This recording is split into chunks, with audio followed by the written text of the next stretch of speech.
ओम श्री गणेशाय नमः। श्री जानकी वल्लभो विजयते। अयोध्या कांड को आगे बढ़ाते हुए दोहा नंबर 139। छिनु छिनु लखि सिय राम पद, जानी आप ऊपर ने हो। करत न सपने हूँ लखन चितु, बंधु मातु पितु के सियापति राम जय जय राम। मेरे प्रभु राम जय जय राम। क्षण क्षण पर श्री सीताराम जी के चरणों को देखकर और अपने ऊपर उनका स्नेह जानकर लक्ष्मण जी स्वप्न में भी भाइयों, माता पिता और घर की याद नहीं करते। श्री रामचंद्र जी के साथ सीता जी अयोध्यापुरी, कुटुंब के लोग और घर की याद भूलकर बहुत ही सुखी रहती हैं।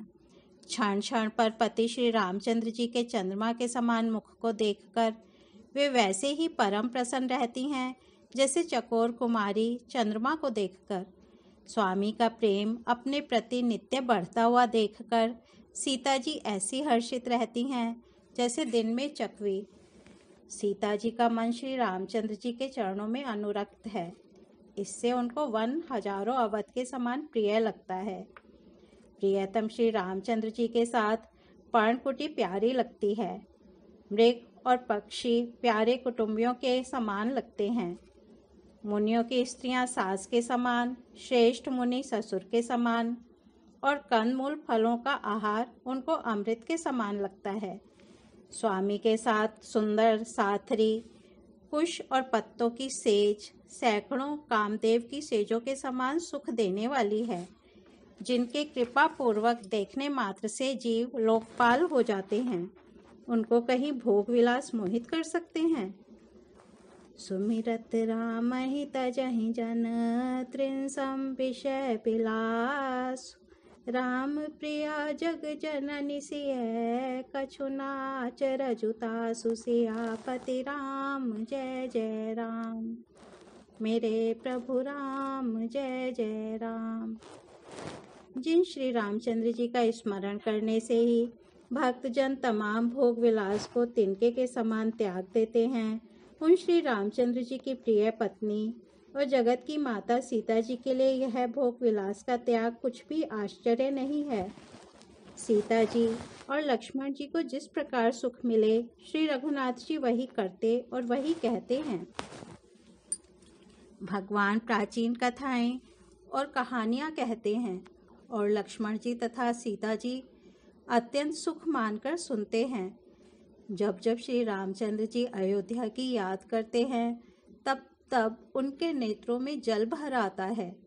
माता पिता, कुटुंबियों और भाइयों तथा भरत के प्रेम, शील और सेवा भाव को याद करके कृपा के समुद्र प्रभु श्री रामचंद्र जी दुखी हो जाते हैं, किंतु फिर कुछ समय समझकर धीरज धारण कर लेते हैं। श्री रामचंद्र जी को दुखी देखकर सीता जी और लक्ष्मण जी भी व्याकुल हो जाते हैं, जैसे किसी मनुष्य की परछाई उस मनुष्य के समान ही चेष्टा करती है।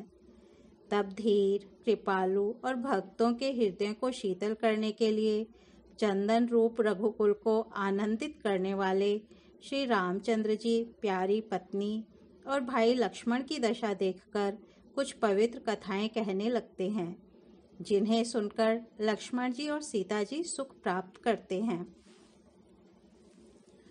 राम लखन सीता सहित सोहत परन निकेत, जिमि बासव बस अमरपुर, सची जयंत समेत सियापति राम जय जय राम। मेरे प्रभु राम जय जय राम। लक्ष्मण जी और सीता जी सहित श्री रामचंद्र जी पर्णकुटी में ऐसे सुशोभित हैं जैसे अमरावती में इंद्र अपनी पत्नी शची और पुत्र जयंत सहित बसता है। प्रभु श्री रामचंद्र जी सीता जी और लक्ष्मण जी की कैसी संभाल रखते हैं, जैसे पलकें नेत्रों के गोलकों की। इधर लक्ष्मण जी श्री सीता जी और श्री रामचंद्र जी की अथवा लक्ष्मण जी और सीता जी श्री रामचंद्र जी की ऐसी सेवा करते हैं जैसे अज्ञानी मनुष्य शरीर की करते हैं। पक्षी, पशु, देवता और तपस्वियों के हितकारी प्रभु इस प्रकार सुखपूर्वक वन में निवास कर रहे हैं। तुलसीदास जी कहते हैं, मैंने श्री रामचंद्र जी का सुंदर वनगमन कहा। अब जिस तरह सुमंत्र अयोध्या में आए वह कथा सुनो।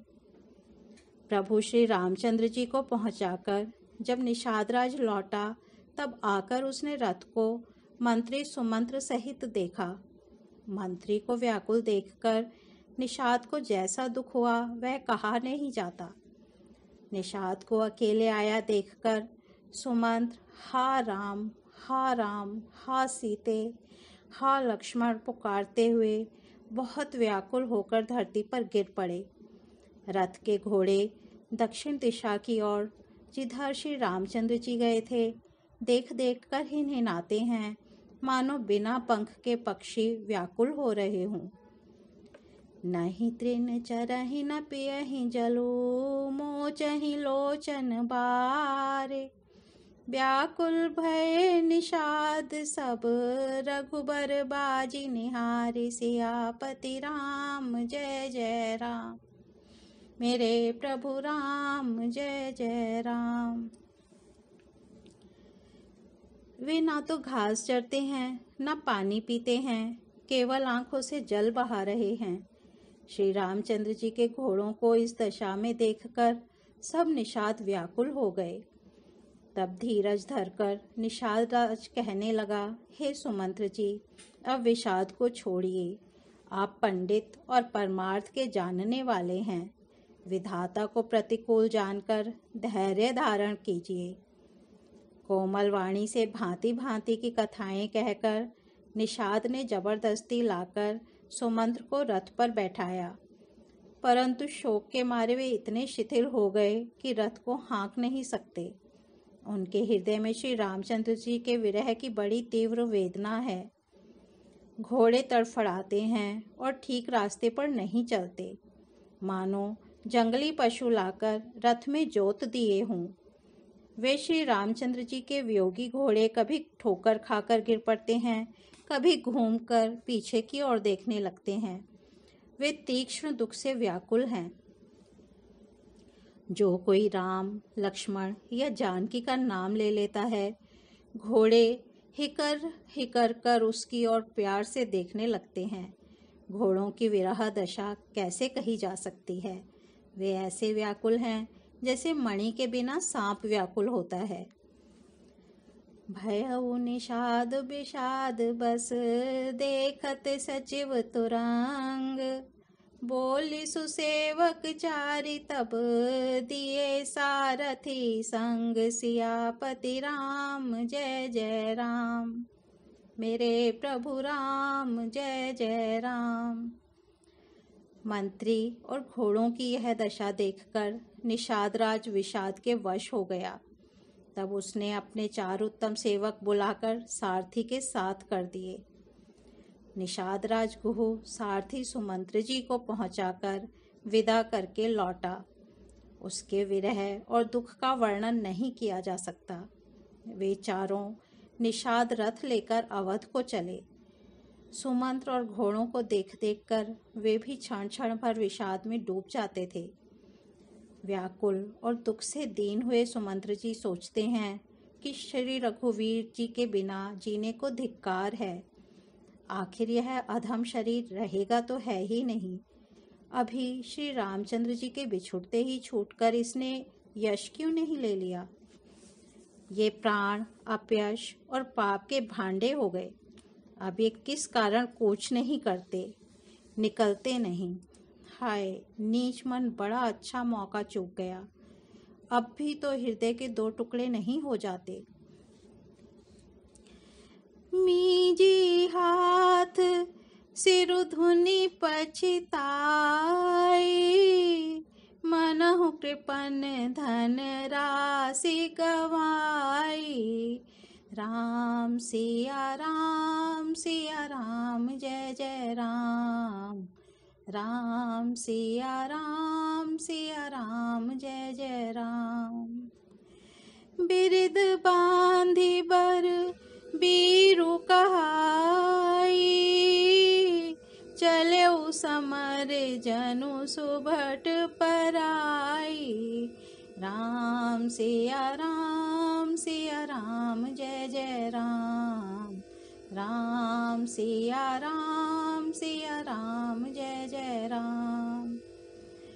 सुमंत हाथ मल मल कर और सिर पीट पीट कर पछताते हैं, मानो कोई कंजूस धन का खजाना खो बैठा हो।